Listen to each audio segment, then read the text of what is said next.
What's up mga ka-adventure? Panibagong araw, panibagong adventure na naman tayo. For today's video mga ka-adventure, tara samahan nyo ko para sa ating panibagong food trip adventure.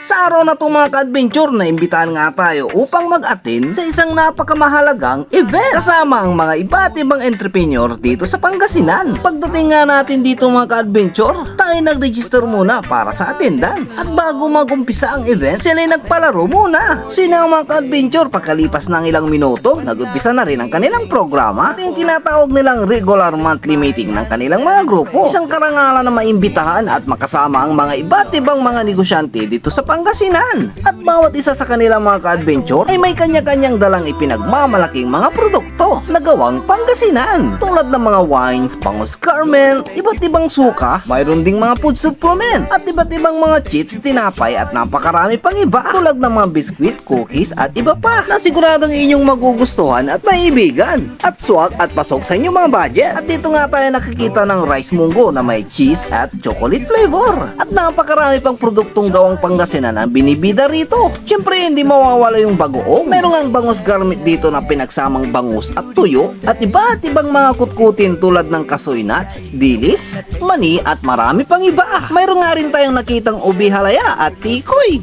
Napakasarap naman ang mga ito. Mayroon nga rin tayong ditong pure calamansi extract at saka calamansi juice. At iba't ibang uri ng chocolate na gawang Pangasinan. Ang kagandahan dito mga ka-adventure ay all natural at pure organic. Ang lahat ng mga paninda nila dito na talaga namang ipagmamalaki mo dito sa may Pangasinan, buong Pilipinas at buong mundo. Naimbitahan pala tayo dito ng PIDAI na ang ibig sabihin ay Pangasinan Entrepreneur Development Association Incorporated. Samahan ng mga entrepreneur dito sa may Pangasinan. Kaya kung mayroon kang negosyo at gusto mo pang ma-improve ito at lumawak pa ang iyong koneksyon, pwede kang sumali at magpamember sa kanila dito sa may PIDAI. Siguradong marami kayong matututunan dito upang mas lumago ang iyong negosyo. At ang nagustuhan ko dito sa kanilang tagline mga ka-adventure ay willing to learn, happy to share. So yun mga ka-adventure, pagkatapos nga ng meeting at event, ito na nga yung pinakaantay natin, kainan na. Ang kagandahan dito mga ka-adventure, patlag po yung ginawa nila. Bawat miyembro ay nagdala ng kanilang mga iba't ibang pagkain na aming pagsasaluhan. Ay grabe, madami ka nang natutunan, busog ka na nga sa knowledge, busog pa ang tiyan mo. Kaya ako'y muling nagpapasalamat sa pagbibigay ng inyong tiwala upang maipromote ang inyong mga kanya-kanyang negosyo. Kaya kay PIDAI na tayo, willing to learn, happy to share.